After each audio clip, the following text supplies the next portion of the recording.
Good evening. My name is Candace, and I'm an event manager. On behalf of Town Hall Seattle and our friends over at the Institute for Systems Biology, it's my pleasure to welcome you to tonight's live stream conversation with microbiome researcher and professor Dr. Eric Alm in conversation with Dr. Sean Gibbons. As we get underway, I would like to acknowledge that our institution stands on the unceded traditional territory of the Coast Salish people, particularly the Duwamish. We thank them for our continuing use of the natural resources of their ancestral homeland. And thank you all for tuning in. Town Hall is proud to be a community-focused organization, a place where we can share and sustain ideas and creativity, even if we can't gather in person. I'd like to thank Dr. Alm for appearing tonight to help make that possible. Town Hall will continue to produce virtual content this fall, including our podcast, In the Moment, which features exclusive guests, and many of our past talks are available in video or podcast form in our digital media library. Town Hall is adding new events and podcasts every day. Upcoming programs include Sean B. Carroll and the Improbability of Existence, Yolande Stangers and Jenny Kennedy with the proposal for changing our feminized digital assistants, and Jane Fonda and Elizabeth Lesser about the superpower of women, and many more. Town Hall and the nonprofit community at large have been put under significant strain due to the ever-changing landscape. We hope you'll consider extending your generosity to help support us during this difficult time by making a donation or becoming a member. You can click on the donate button at the bottom of your screen at any point during the program. For viewers who want to watch this broadcast with closed captioning, we recommend viewing the stream via our YouTube page. It's linked here in the chat. To enable real-time closed captioning, click the CC button in the bottom right corner of the video player. The video will be available for rewatching immediately following tonight's broadcast, both on YouTube as well as on Crowdcast here. Tonight's presentation will be about 60 minutes, including Q&A. Our speakers will select questions from those submitted in the Ask a Question field and also from the chat on our YouTube page. We can't guarantee that we'll be able to address every question, but we will try to get to as many as possible. Please keep your questions concise and in the form of a question.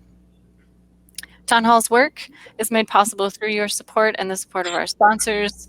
Our Arno Matulski Science Series is supported by Microsoft, KUOW, Wyncote Foundation Northwest, and the taxpayers of Washington. And finally, Town Hall is a member-supported organization, so I'd like to thank the members watching tonight. We're so excited to be working with Institutes for Systems Biology this season. I'd like to introduce Dr. Sean Gibbons, Assistant Professor and Washington Research Foundation Distinguished Investigator at ISB. He completed his postdoctoral training with Dr. Alm's laboratory in the Department of Biological Engineering at MIT. So please join me in welcoming Sean. Thanks, Candace. Good evening, everybody. Welcome. Like Candace said, I'm Sean Gibbons. I'm faculty at the Institute for Systems Biology. ISB is a nonprofit biomedical research institute located in Seattle, and we're an affiliate of the Providence Health System. ISB focuses on some of the most pressing issues in human health, including COVID-19, brain health, cancer, sepsis, and aging, as well as many other chronic and infectious diseases. ISB also focuses on improving K-12 STEM education and, in particular, addressing inclusion and equity for students of color, women, and other historically underrepresented groups in science. You can learn more about ISB by visiting our website at isbscience, all one word, .org. Before we begin, I'd like to express our thanks to our partner, Town Hall Seattle, for several events that we'll be doing over the course of this fall, and to the sponsors who helped make this event possible, Metabolon and the Washington Research Foundation. Tonight, I'm super excited to welcome Dr. Eric Alm. Dr. Alm is a professor of biological engineering at MIT and the Broad Institute and co-director of the MIT Center for Microbiome Informatics and Therapeutics. His lab develops complementary computational and experimental methods to engineer the human microbiome. As a side note, like was mentioned earlier, I was fortunate to do my postdoc work with Eric a couple of years ago. Dr. Alm's work over the past several years is focused on the human microbiome, and his group has pioneered approaches to standardizing fecal transplants for the treatment of C. diff infections, and developing a wider range of so-called microbial therapeutics or pharmaceutical grade probiotics. Recently, his lab has moved into analyzing sewage to track population health. He is the co-founder and scientific director of Biobot Analytics, a company that transforms sewers into public health observatories. Biobot recently launched a wastewater epidemiology program to map COVID-19 outbreaks at the population scale, developing efficient tools and techniques to monitor SARS-CoV-2 in sewage. Initial results suggest that these data can be used to help guide public health officials and track and manage the pandemic. Following Dr. Alm's presentation, he will join me for a Q&A with about a number of topics related to COVID surveillance and detection, in addition to questions that I will be asking. If you all have questions at home, please type them in under Ask a Question on the Crowdcast, and we'll get to your questions as well, hopefully. So, sorry for all that spiel. Without further ado, I'm honored to welcome Dr. Eric Alm. So Eric, the floor is yours. Great. Well, thanks so much for that introduction, Sean. It's really, it's a pleasure for me to be here. I love Seattle. I actually did my PhD with David Baker at the University of Washington. And so Seattle always kind of holds a special place in my heart. I want to tell you a little bit about, before we get kind of right into the COVID surveillance, I want to tell you a little bit about how we got here and how I got into this business of sewage surveillance. So it started a few years ago when I was having conversations with the Sensible Cities Laboratory here at MIT. And they were interested in some of the work we were doing with the microbiome. And so, as Sean mentioned, the microbiome, that's all of the biological organisms, really the ecosystem of microorganisms that live in and on our body. And they had the idea, because they study cities, what about the microorganisms that live in and on cities? And so we started to think about what would be the possibilities. What if we could monitor all of the microorganisms? And then we thought, we don't really even have to stop there. In addition to looking at the biology, we can look at the chemistry. And when you think about it, the largest collection of mass moving in and out of a city every day, you might think it's, planes or cars or freighter trucks, or maybe if it's a port city, maybe it's boats, but it's not. It's water. There's more water moving in and out of a city than really anything else, any sort of like man-made transportation system. And so generally it's pure, clean water, mostly used for drinking and showering and washing our clothes and other industrial uses, that's being piped in. And then, as a society, humans do things to that water, and almost all human activities leave some residue in that water. And I started to think, why aren't we mining that water to get some better insight into, what all the human activities are that are going on in the city? And that was really kind of the birth of this academic project called Underworlds. So we can think about what would we do with it? Well, one really important application, really our main focus was public health. Public health epidemiology, it's really hard work, and part of the problem is there are all these different people and all of these different problems that we're trying to solve. And just to study one question, one public health question, we need to recruit a cohort of individuals. We have to be careful to make sure that cohort is representative of the society at large. We have to convince those folks to give us samples, especially if we're talking about like urine samples or stool samples. Sometimes people are squeamish about that. I'm always surprised that people are more squeamish about donating a stool sample than a blood sample. To me, the blood sample seems much more invasive. But folks are squeamish about it, and then we also have issues related to, the keeping that healthcare data private. And so all of these things kind of come together, and they make it very difficult to do public health studies. They make it not only expensive, but it requires a lot of hands-on time by the folks collecting the data and processing it. And it takes time to recruit patients and or subjects in these research studies, get them up to speed, get their consent to use their data, explain kind of what things are for. And then when we collect the data, it's not we have to make sure it's anonymized and it's kept private. And so we started to think, well, all of this data is really it's in the sewers, right? It's in the wastewater. So this is a picture of the Deer Island wastewater treatment plant. So this plant serves about 2.3 million people that live kind of in and around the Boston area. It's the second largest treatment plant in the United States. And I think it receives about 1.3 billion liters of, on average, water every day. And that water, like I said, carries some traces of all the human activities that are going on kind of in and around the Boston area. So what if we could take that wastewater and then translate the biology and the chemistry that we find in that wastewater and use that to get an estimate of public health? So here's a classic picture.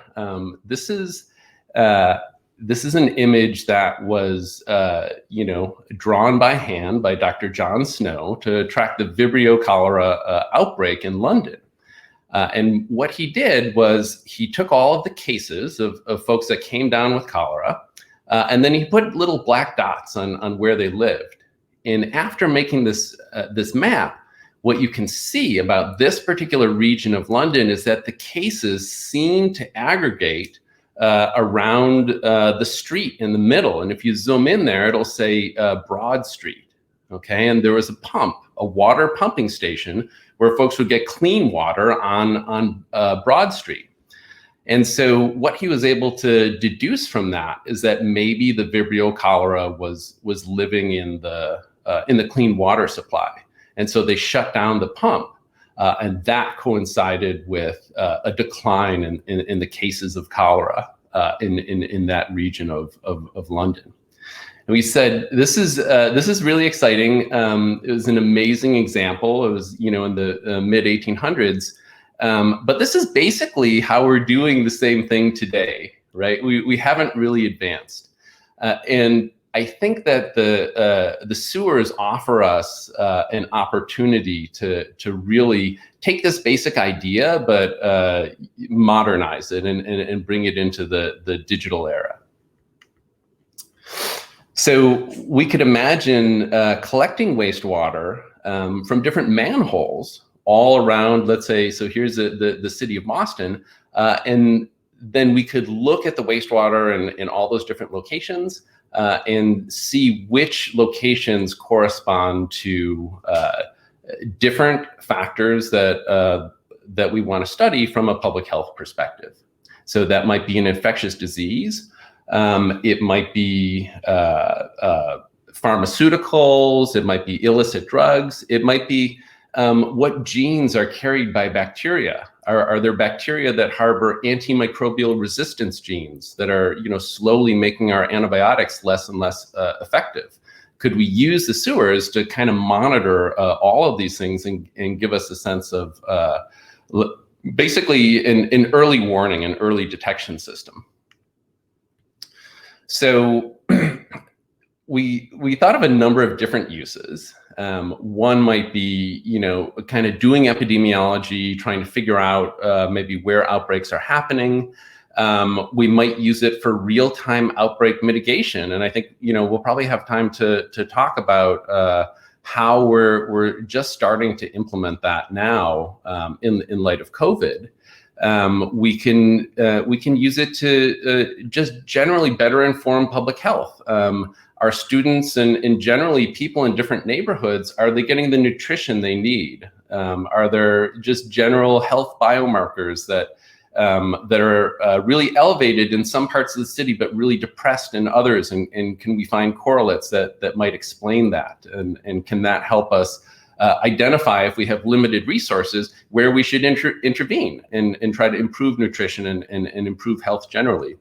And ultimately, we'd like to have some kind of early warning for the next biological threat or chemical threat after COVID, right? So has this been done before? It has, and I think really the exemplar of this approach was Israel in 2013. So in 2013, they were doing polio surveillance in wastewater in Israel, and they started to identify for the first time in that project positive cases of polio in the wastewater. Now, polio has basically three properties that make it pretty ideal for wastewater-based surveillance. And not every human pathogen is necessarily a good target for wastewater surveillance. But polio kind of has all three. So the first is poliovirus is shed in pretty reasonable amounts in wastewater, so in either urine or feces.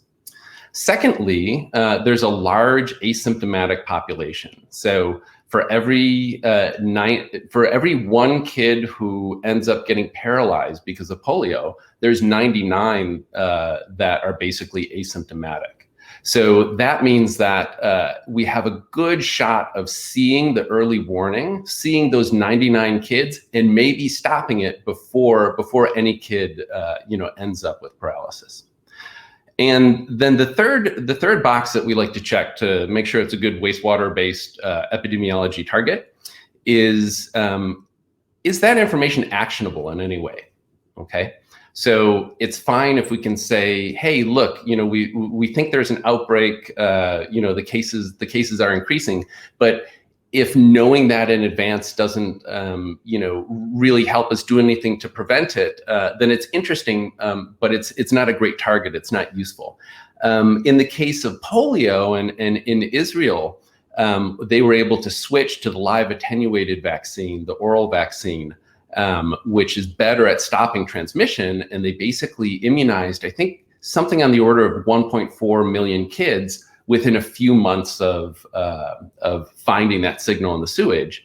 And they ended up with not a single case of paralysis in the country. So this was really a huge achievement and a fantastic, kind of the most prominent use of this general concept. So we've been thinking about a number of different ways to use our platform. And we had certainly been thinking along the lines of infectious disease like polio, but we hadn't really settled on just one application. And then SARS-CoV-2 came up earlier this year, and it became really clear to us that we should kind of stop everything we're doing and really target this platform to trying to get the best data we can on the current prevalence and incidence of SARS-CoV-2 in the population, and then we certainly hoped that could lead to some more insight into what sort of interventions we could take. At that time, nobody knew very much about this new virus, so we were really just focused on establishing that causal link.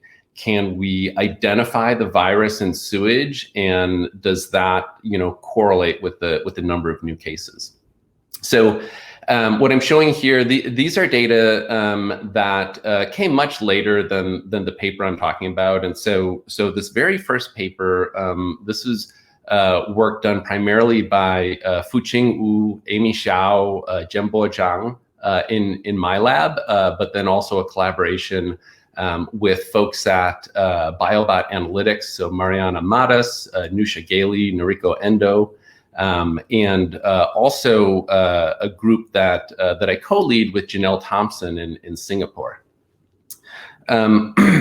So if you look at the graph, you can see that the total viral load that we detect in wastewater actually correlates quite well with the number of infected individuals in that particular catchment area. So some of those are very large treatment plants, like the Deer Island plant that I just showed you. Some of them are quite small plants that that serve tens of thousands or even only thousands of people. So there's quite a wide range. But what we found is that the viral load in the wastewater ended up being a pretty good predictor of the number of cases. But when we first looked, at that time, we really thought, after reading the medical literature, that the amount of virus that was seen would be a good measure for how many people are currently sick. And at that point in the outbreak, the number of people who are just infected and the total number of people who are sick, those numbers were pretty similar, because we were really at a very early time in the epidemic, in the pandemic. So we did a calculation. We looked at the total concentration of virus we saw. We looked at the total amount of water that was passing through the pipes. And we couldn't get the numbers to match up with what people were seeing in the clinic. So people had taken urine samples in the clinic, and they basically saw essentially no virus. And then people would take stool samples of COVID-infected patients, and they'd measure how much virus was there. And when we plugged those numbers into the formula that we had to figure out, okay, how many people are really sick, it was telling us that at the very minimum, there were 300 uninfected people for every person who was actually diagnosed. If you want me to guess, 300 is a minimum. I think it was probably more like 3,000 or even 30,000 times as high. And at first, we put out this paper saying that the virus in wastewater is just much higher than we would expect from these clinically confirmed cases, and that might mean that we're actually farther along in the pandemic than anyone had realized. So we continued to move forward, and remember, we were kind of breaking new ground. At that point, one other group had identified SARS-CoV-2 in wastewater. I think we were maybe the first group to actually sequence it and get that DNA confirmation that we were really finding SARS-CoV-2. But we didn't really understand kind of that third aspect of being a good wastewater target, right? Like, is the data actionable? And the first step in answering that question is, do we understand what the data means, right? So we decided to continue monitoring the viral loads that we saw in the sewage.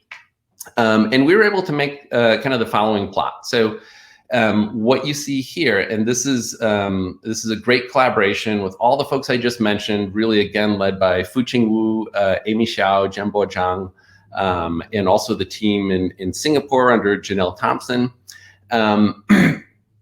We were able to measure the wastewater virus at the Deer Island treatment plant nearly every day for a few months.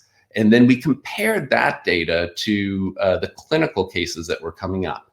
And what we found is that the virus spiked maybe a week or so before the clinical cases did, and then the virus went back down, and then the clinical cases went down. And when we looked at this plot, what we realized was that we're not really, so we thought we were measuring the number of currently infected people, but when we plot it next to the number of newly infected people, the fit looked really good. And so if we were really at this point looking at how many people are currently affected, what we call the disease prevalence, then it should have gone up and it should have stayed there. And that blue curve should have only gotten higher and higher and higher and then started to level off. But really the blue curve went up and then it went back down, and then the orange curve went up and went down. So the wastewater virus went up and it was followed about a week later by the new clinical cases. And so that started us thinking that maybe what we're looking at is not how many people are currently infected, but maybe when a person gets infected, they shed a ton of virus within a very short window of time, so that when we look in the sewers, we're seeing how many people were newly infected in the past few days. And if that were true, especially back in March when we started to see cases take off, then that could be really valuable, because at that time, we didn't have the testing capacity that we do today, and we weren't really getting as accurate a picture of how many new cases there were over time as we would hope. So we looked into that a little deeper, and what we were able to do is we had a time series showing where all the new infections were happening. We had a time series showing how much virus was in the sewage on any particular day. And so because if we know how many new cases there are, and for each new case, we know how much virus they shed on the first day of infection and the second day of infection and the third day of infection and so on, then we should be able to predict how much virus we'd see in the wastewater, right? Unfortunately, we didn't have that middle curve, which is how much virus is each patient shedding each day, on the first day of infection, the second day, the third day. But we had the amount of virus we saw in the wastewater, and we also had how many new cases there were clinically. So then what we could do is we could take those two time series, at least in the Boston area, and we could use some mathematical algorithms to solve an inverse problem, and we could figure out what that shedding function looks like. And that's what you're looking at here. So if you look at the main graph and not the inset, this is how many viral copies a COVID-infected patient is inferred to shed on each day. And you can see on day 0, they're shedding 0 particles because they just became infected. But then by day 1, they're already shedding an enormous number of particles. So over 10 to the 11th. So, almost a million particles. And the shedding lasts for about 3 days. So they shed almost 0 particles. And then for 3 days, they shed something on the order of 10 to the 11th particles. And then on the 4th day, 5th day, 6th day, they're back down to almost 0. Okay. But that almost 0 is actually, those are the numbers that were reported in the medical literature. And so those are the orange points that I'm showing. And in the inset, you can see it on a log graph. On a log scale, you can kind of see those, that orange region with a little more discrimination, right?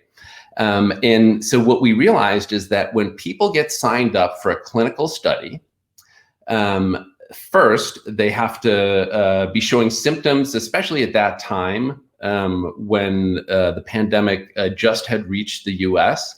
In order to even get tested, you already had to be showing symptoms, and then you had to get a positive test, and then you were enrolled in a clinical study, and then they took a stool sample, and then they measured how much virus is present in the stool sample.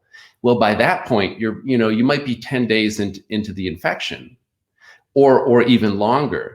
And by that time, we're seeing that the amount of virus being shed might be 1 million times smaller than the amount of virus being shed on, day 1, day 2, day 3, day 4. And so this really, even though our previous paper had said, look, the data is indicating that there are many more sick people than is showing up, it turned out that we were actually relying on the wrong information. We were measuring patients after they had already moved on from shedding tons of virus, and we were just looking at the residual shedding. So of course, when we saw these huge viral loads in the sewage, those viral loads were actually just the residual. And so it wasn't that there were 30,000 times as many people who were sick as as had been predicted. It was that each person was shedding much more virus than expected based on these clinical studies that basically enrolled patients too late. So having made that discovery, we realized that we're not looking at disease prevalence. We're not looking at how many active cases there are in a particular region. We're looking at disease incidence, and that is how many people were infected today, or how many people were infected, let's say, in the last 72 hours, right? And so armed with that knowledge, then we could go back and we could start to compare these data with other sources of data that we were getting on the pandemic. So I know this is a lot of information, but if you look at the top track, the blue outline there is, this is how much virus we're seeing in the wastewater every day. The orange track that matches it, that's how many new clinical cases are being reported. In the next track down, we can look at influenza-like illness. So on the left, you see that large peak, and that's reports of influenza-like illness.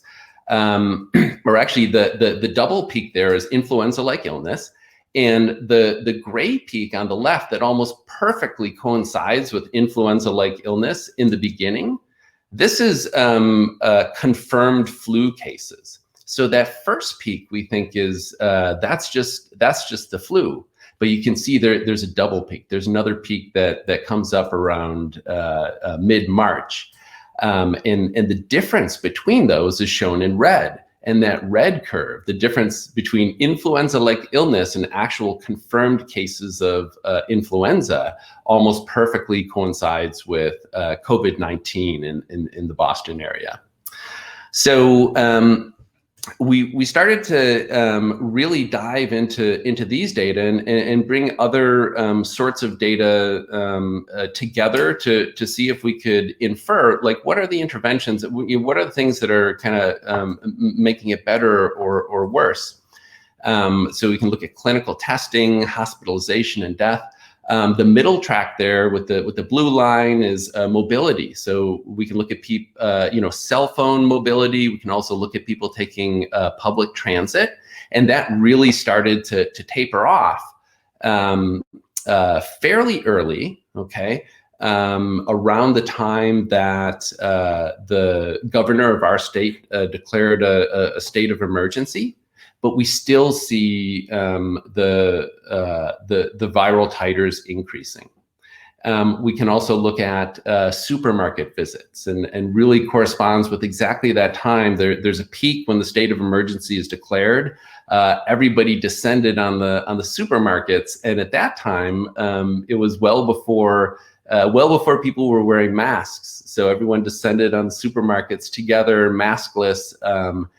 And if we start to look at social media data, we can do that, and we see that there's a lot of postings on, YouTube, Reddit, Facebook, related to health status. And if this is a work done by the SMAP lab at NYU, led by Josh Tucker and Rich Bonneau, they were able to go into those Facebook posts, for example, look at the types of words that people are using and compare those to lexicons of words used by people when they're experiencing anxiety. And so we see all these factors come into play. We see the state of emergency. We see people posting about their health status. We see those people's anxiety is reaching peak levels. They're descending on the supermarkets without masks, and we're continuing to see the viral caseloads surge forward up until maybe mid-April. So that's kind of looking at the region as a whole. And one of the questions that was lingering in our minds was, well, is there an asymptomatic population? Is there any way to figure out whether or not we know there's not 300 or 3,000 times more sick people than have been confirmed, but maybe there's twice as many. Is there any way to actually find out the total number of individuals who are sick. And so we came up with an idea, and that was, the larger a region we looked at, the more likely it is that that region has one sick person. And so what we said is we talked to the city of Boston. We said we want to look at about a dozen different neighborhoods across the city that span a wide range of population sizes. And what we had hoped to do is see that, for these very small populations, there'd be a very small probability of seeing any sick people, seeing a positive case. Whereas in the largest catchments, the largest neighborhoods with the largest populations, we'd be almost certain to see positive cases for COVID, because there were so many people, at least one of them has to be sick, is the logic. So that's what I'm showing you in panel A. And so you can see the different box plots there are arranged by population size, and actually most of the positive cases are in the smallest neighborhoods. And so this was very surprising, and mathematically we checked it out. It made no sense. The data seemed impossible unless there was something else going on. And so then what we did is we looked at the different demographic variables that really describe those different neighborhoods. And what we found in general was that the more socioeconomically advanced or depressed a neighborhood was strongly correlated with whether or not we saw a positive hit for COVID-19 there. And so the strongest predictors of whether a neighborhood had at least one positive case of COVID-19, it wasn't the population size of the neighborhood like we had assumed. It was actually the per capita household income. So higher income, lower probability of COVID. And in particular for wastewater, it was the average number of dollars per year that each household spends on healthcare. So the populations that were spending more per capita on healthcare were the least likely to be impacted by COVID. And so this really kind of hit home for us that, like, this disease, even though at the large scale, so the Deer Island treatment plant has two giant pipes leading into it, right? I said it was 1.3 billion liters of sewage flowing in each day. That comes in when it hits the plant in two different pipes. One services kind of the northern catchments of the Boston area. The other services the southern catchments. And every time the north moved up, the south moved up. Every time the north moved down, the south moved down.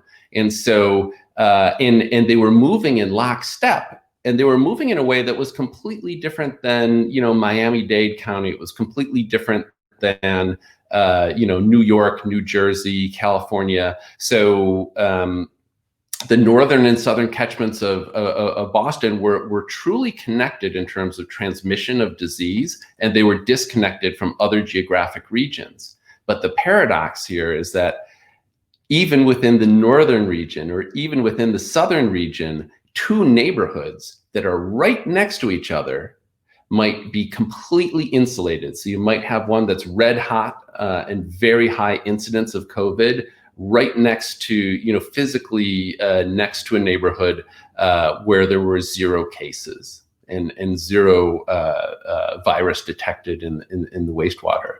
And so what it said to us is all of these cases are primarily being concentrated in these lower income neighborhoods, probably with much higher density housing and people working in essential jobs that didn't have the luxury of staying home and quarantining.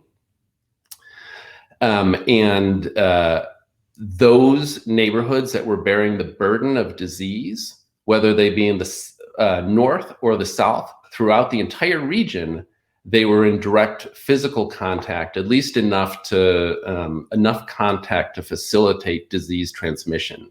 So the disease was sweeping through the Boston region, but in a very particular way, sort of homogeneous at the regional level, but very heterogeneous at the neighborhood level, and it's really the socioeconomics that was determining the spread of disease.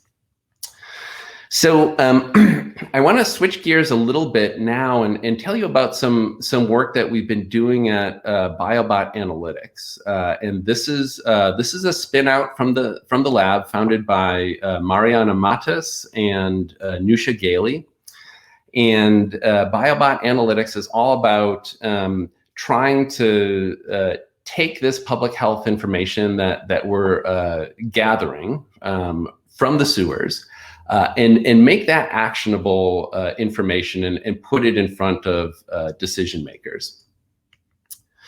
And so we had been working with the city of Boston and with the region and with the Deer Island treatment plant to monitor virus daily. And so here's another zoom in on the type of data that we're generating. So we're taking multiple samples, in some cases every day, in some cases, running multiple tests every day. And so you can see there's a lot of scatter on any given day.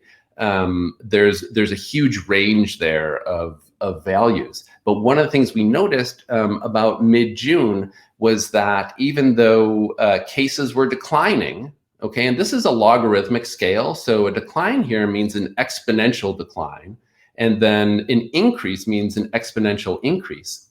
And so we saw this pattern. We saw this sort of declining pattern, and then roughly around June 20th, we saw it turn around, and the slope becomes positive, and the cases are going back up. And this was exactly kind of the early warning that we were hoping for, and to us this was it was very frightening because we live here, but it was also in some sense reassuring that that as long as we kept vigilant and as long as we kept monitoring the virus in wastewater daily, we'd be able to detect these changes. And so the vertical lines here correspond to different phases of the Massachusetts state reopening. And so we were able to get information back to decision makers who could then start to monitor very closely and really start to understand what are the interventions they can take, as part of the reopening, and how are those impacting the number of new cases. And because I said that the virus tended to spike earlier than the new cases came in, this gives us even more of kind of an early warning system on that things might be starting to come back.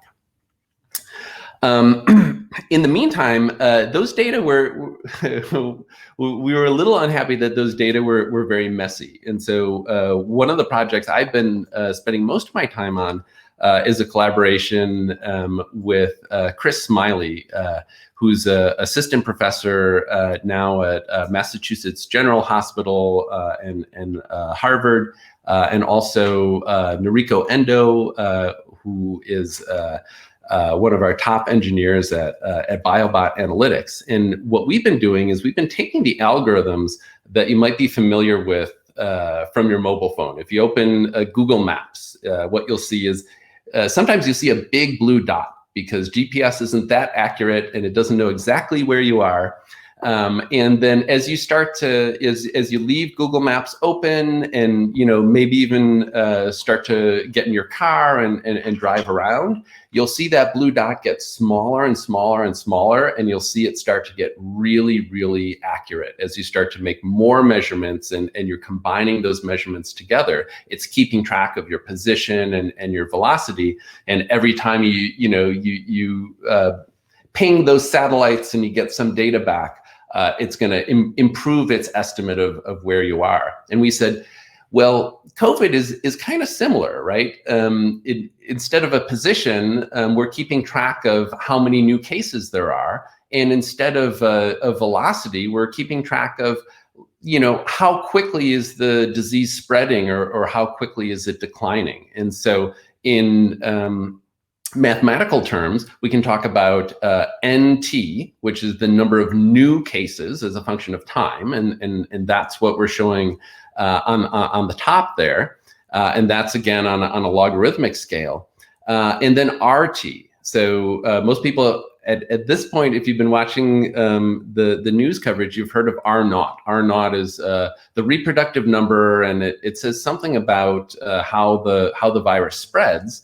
But you're also probably familiar with the idea that, you know, the things that we do and the precautions and interventions that we take can actually change how quickly the virus is spread. So if we wear masks, if we obey quarantine rules, if we, you know, limit large gatherings, all of these things are affecting the reproductive number, which you can think of as how many new people does each infected person infect before they, are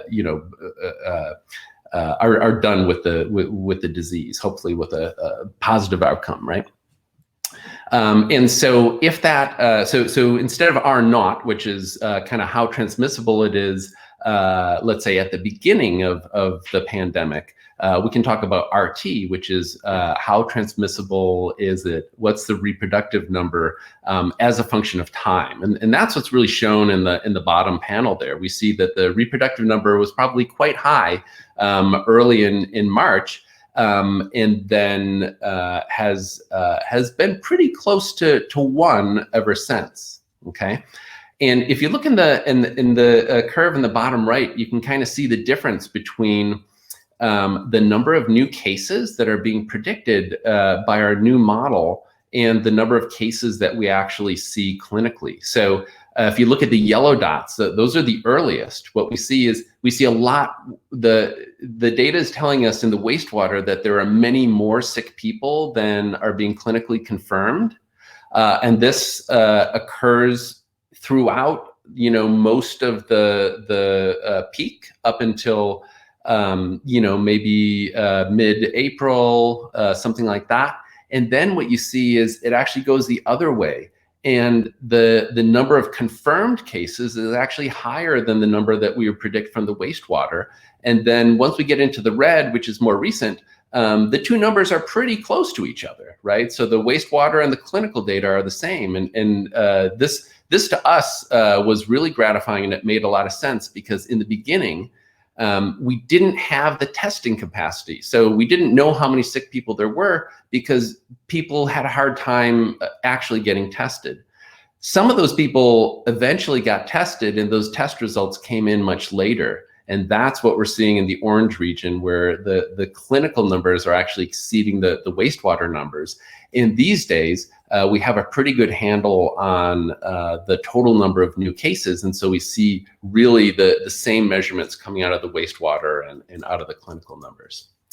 So here's another view of kind of the same thing. So on the top in blue, you can see the number of new cases over time in the Boston area. On the bottom in green, you can see our estimates of the reproductive number. But the most important thing here is that dotted line. So that dotted line is a reproductive number of 1. And so it means if there were 300 people infected yesterday, there's going to be 300 people infected today and 300 people infected tomorrow. And if RT is a little bit bigger than 1 or a little bit smaller than 1, then we have 2 possible outcomes, right? And if you look at the forecast there, this is a forecast starting from, roughly, let's say 100 new people being infected per day. If RT and the shading on this graph is kind of our current error bounds around RT. And so if you look at the forecast, we're in this precarious position where the current RT is about 1, but if it's a little bit bigger, then we're going to see this exponential growth. And if it's a little bit smaller, terrific, we're going to see an exponential decay. And right now we're sort of hovering around an RT of 1. And that's kind of now I think folks are sort of up to speed with my understanding of the situation, and maybe we can stop here and just go into the chat and discussion section. Great. Thanks so much, Eric. That was exciting to kind of see all the progress you've made on that since I last heard about it. And I'll remind folks, we have a few questions in already, but if you will have questions to ask, please enter them in. But I'll kind of use my position to ask the first question myself. It sounds like Biobots in a lot of different cities all over the country at this point are getting data from a lot of different places. And I really was glad to see that the estimates from the wastewater and from the clinical models are kind of converging. And so I'm wondering if you also had cases where there was a community of people where they were almost comprehensively sampled via, say, PCR, and you also had wastewater catchment data for that same population during an outbreak. Are there any cases of that occurring? I don't know of any cases of that. So it still remains an open question. What's that conversion factor? So I should say, right now we're in a position where we can use the wastewater estimates to understand how many new cases are going to be reported tomorrow or next week, something like that, right? But it might be that for every 2 cases, only 1 is reported. That's something that we don't know, and the type of study that you're talking about, where you get comprehensive data on everyone, like that's the type of information we need. I do think we have some ways to figure that out, and so if you remember, my first idea was looking at populations of different sizes, right? And I thought that was going to be like really clear cut, and we were going to nail it, and we were going to figure out what that ratio is and how many undiagnosed cases there were. But it turned out, to our surprise, that no, it had more to do with socioeconomic status. But I do think that we're still looking into it. And what I would say is the number of folks that are infected today versus tomorrow in most of the cities that we're looking at is very, very similar. So what we can do is we can look at the fluctuation in those numbers. And we know how large those fluctuations should be. If we use something called Poisson statistics, it tells us that if we're looking at 100 new cases per day, then it should be 100 plus or minus the square root of 100. So it should be 100 plus or minus 10, right? And so if we start to see that, no, it's actually 100 plus or minus 20, then that tells us, well, maybe there's less than 100. In this case, it would probably be the opposite. It would be 100 plus or minus 5 because there's underdiagnosed cases, right? So we're still looking into how we can use the size of the fluctuations to give us an idea of how many undiagnosed cases there really are. But it's tricky, and we need to make really precise measurements, and so we're working on it, Sean. Cool. Well, thank you. Okay, well, let's get to some audience questions. So the first question with the most votes is, how many communities, cities, states are using wastewater epidemiology as part of their guidance for reopening? Oh, great question. Gosh, I wish Mariana or Nusha were here, because I am spending most of my time on the technical side of things. So I don't actually know that. I know that, here in the Boston area, I know that certainly the state of Massachusetts is taking the data, digesting it, taking it quite seriously. I don't know that it's baked into any specific reopening plans, but I do know the city of Somerville definitely has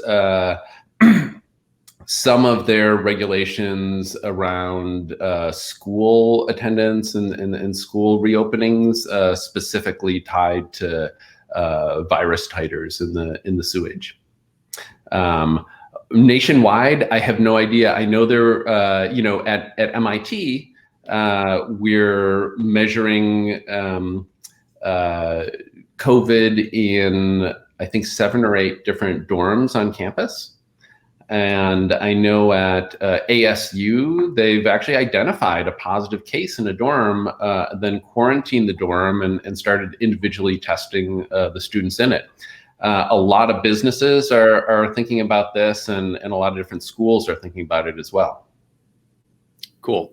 And so to kind of piggyback off of that, I guess I have a little two-part question that combines another audience question with one of my own. How expensive is this for cities and municipalities to implement? And what kind of information does this give public health officials, right? You said there's like a time lag between when these titers in wastewater increase versus when new cases start to increase. What kind of time can you give these officials to a lag time to start acting? Yeah, it's a good question. So I want to kind of shift it toward rather than getting the most precise, most detailed information as quickly as possible.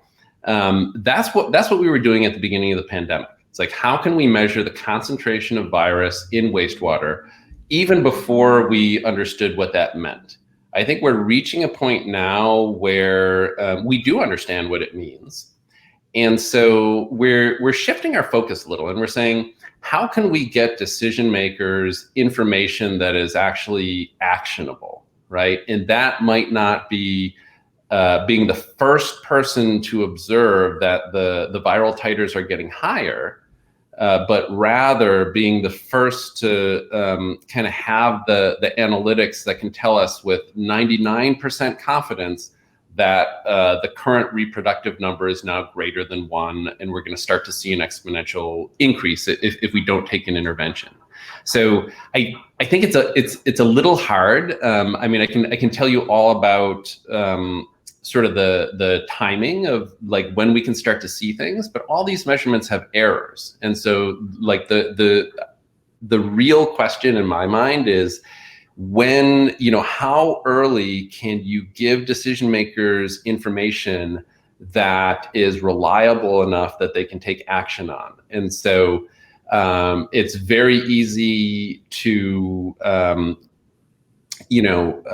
take sewage at a treatment plant, measure the concentration of virus, and you've got a number. It's maybe 10 to the third viral particles per milliliter of sewage, and yesterday it was half that or something like. But then what do you do with that information, right? And so figuring out when the probability that you need to take action crosses some threshold that then is set by the folks running the reopening or making the important decisions on COVID response. That's kind of the hard problem. That's what we're working on now, and we're starting to think about what are the strategies for sampling.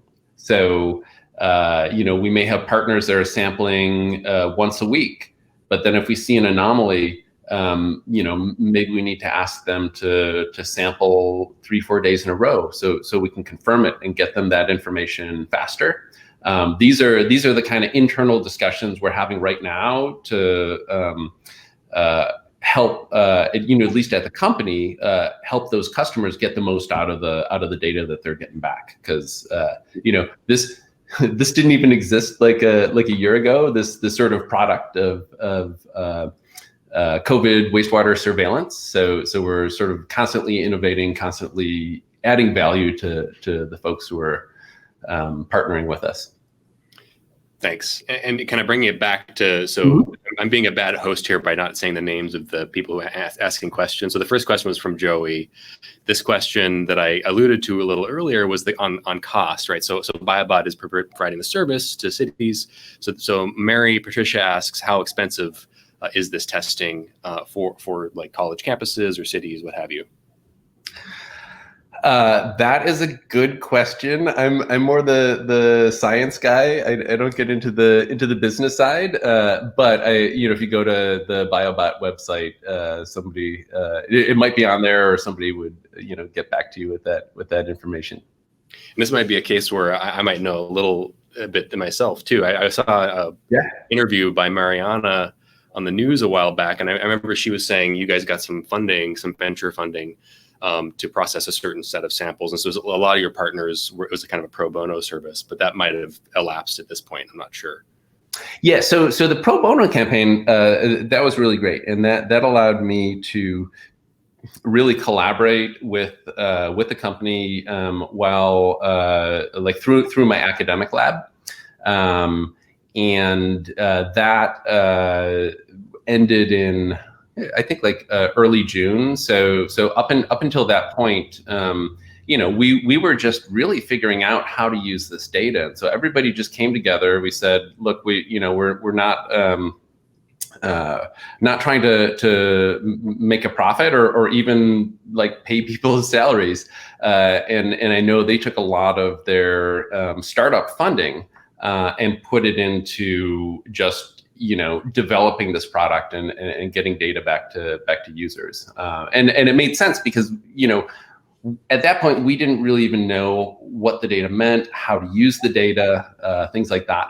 And now the company has grown quite a bit in the past few months through offering the COVID product, and so now it's more of a the business decisions get in the way. I don't take part in them, but oh, Mary can look it up on the website. Okay. Okay, so moving on. So Candace from Town Hall asks this question. I can imagine this information being used on the micro level in the home to determine what's missing from a family's diet. Is that a tool or a service that can exist, or something that your lab is looking into as well? Yeah, that's really interesting. Honestly, I think that would be a completely different. So I think it's a great idea. It's an idea that I've thought about quite a bit. It's an idea that I've even considered starting a different company with Mariana and with other people to do exactly that. I think something like a smart toilet could be a really useful vehicle for enabling and empowering individuals to start collecting and understanding their own personal healthcare data. I think it would always be something that is separate from Biobot because there's a lot of issues around privacy and what you're going to do with that data. So Biobot is, it sounds like an infrastructure company. I would say it's a data science company. I would say, in the same way that there are companies that, like Google that mine all of the data on social media and other places to derive insights and hopefully improve people's lives. I see Biobot as a company that can mine chemistry data and DNA sequence data, and then use those same types of machine learning approaches to improve people's lives.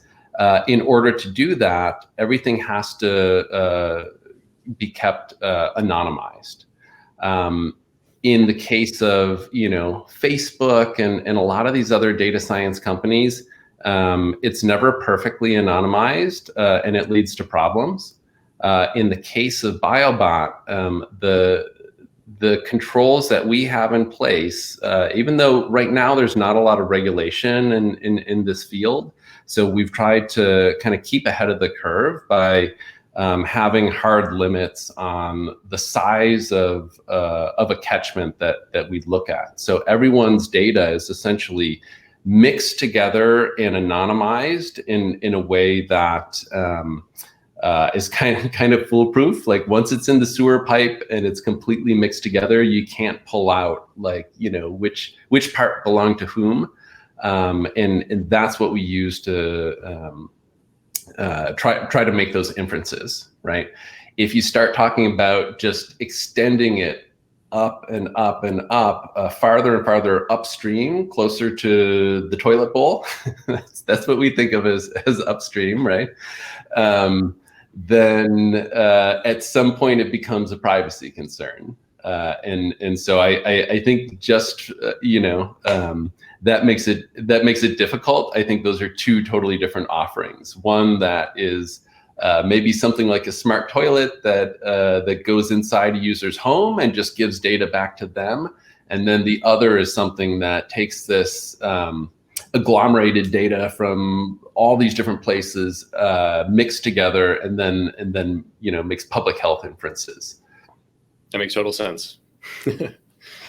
Okay, so next question is from Sophie, and she asks a great question, actually. What are some surprising trends you've learned about the spread of this novel coronavirus from sewage surveillance? What are some surprises that fell out of the data you didn't expect to see?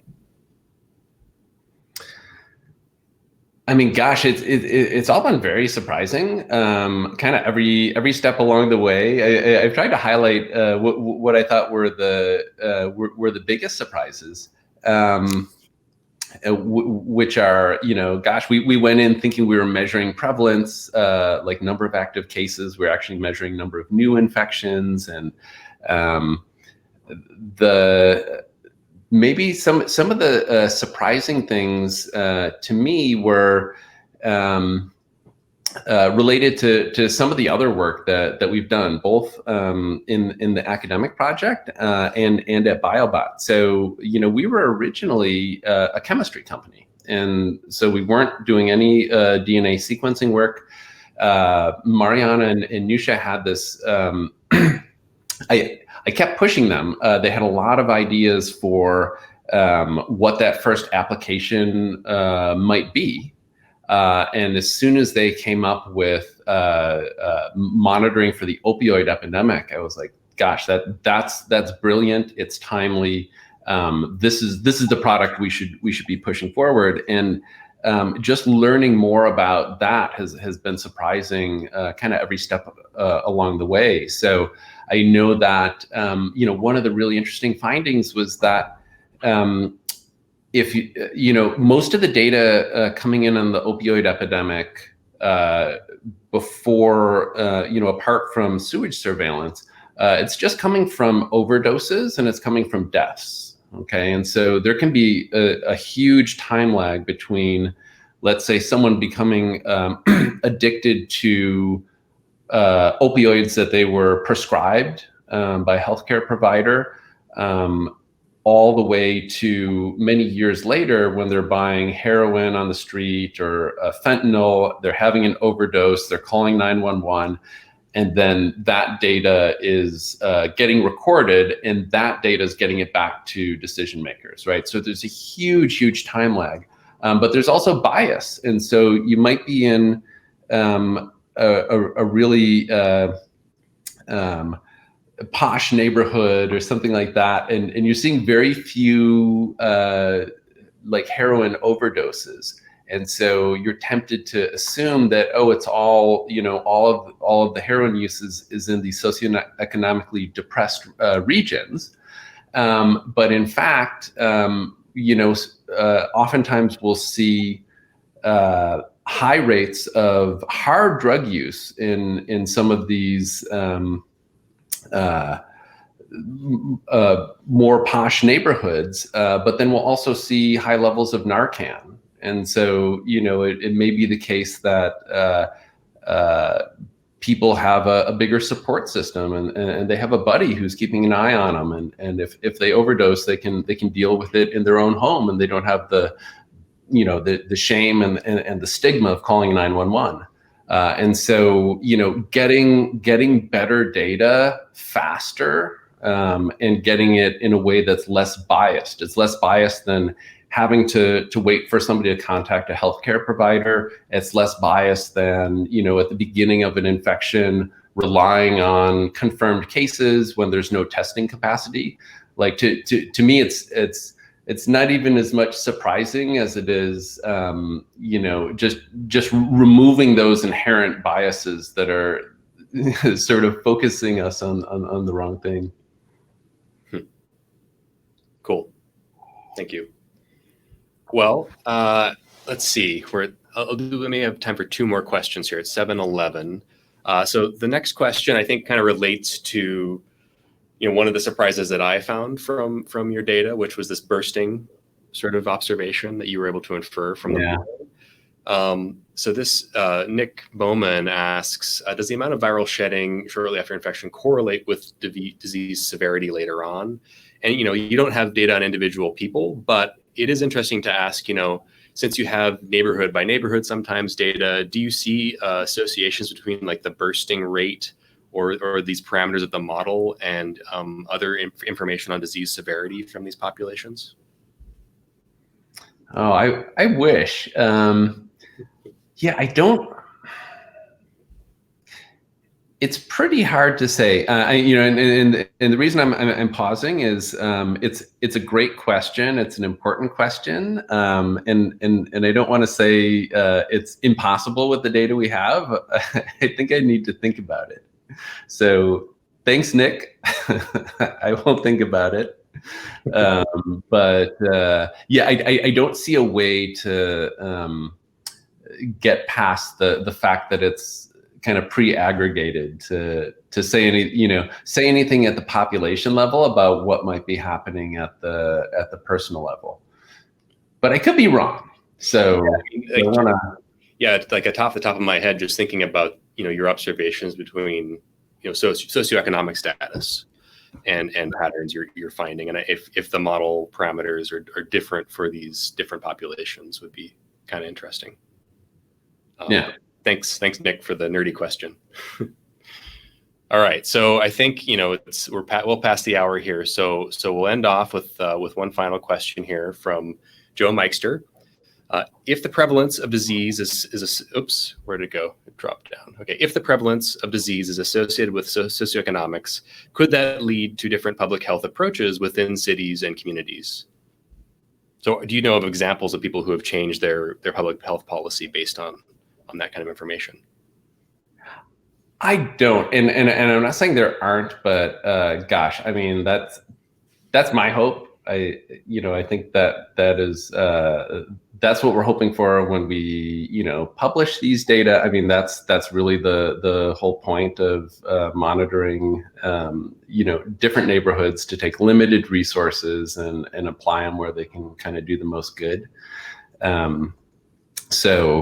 If there's any decision makers out there, this should be a priority, really. I think we need to think about which populations are bearing the largest burden of disease, and then making sure they have access to the same resources that everyone else does. Great. Especially the folks who are keeping society running while the rest of us are in quarantine. I think those really are the folks who are bearing the largest burden of disease. And I think especially because they got hit very early, that they really haven't benefited from any of the data and any of the scientific advances that have been made, and hopefully we can fix that, and hopefully we can do it better. God forbid the next time that there's a pandemic coming around. Yeah, and hopefully some of these new monitoring tools allow for the better deployment of these public resources to help these people. In fact, I think that's where we can add maybe the most value, is figuring out where to deploy limited resources. Yep. All right. Well, on that note, Eric, it's been an absolute pleasure to speak with you and to hear about all this work that you're doing, and it's exciting to see the progress that's been made. So thanks so much for the great talk and the great conversation. It's my pleasure, really. Great to see you, John. Good to see Eric. Okay, so I have a few sign-off things to get through here. Thanks again to our event sponsors, Metabolon and the Washington Research Foundation. And a special thank you to Town Hall Seattle for your incredible partnership in these ISB partnered talks. So I'm going to make a plug on a couple of events that we have coming up next week that focus on the microbiome. And this is maybe not for a public audience so much, but for scientists that are in the audience. On October 15th and 16th, we'll be hosting a microbiome data analysis course and symposium on the human microbiome and its role in precision medicine. Both events will be free and virtual.